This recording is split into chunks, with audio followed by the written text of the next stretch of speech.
وتسألني أتعشقني. تخيل إنها تسأل: بربك كيف أسمعها؟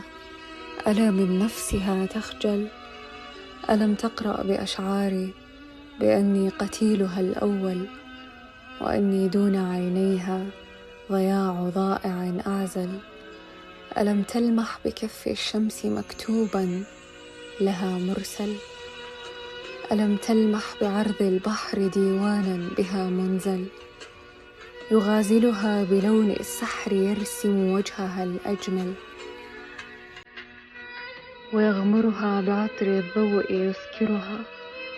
ألم تثمل؟ ألم تلمح بأحداق منارات لها ترحل، تلاحقها تلاطفها وتسألني ألا تخجل؟ بربك كيف أسمعها؟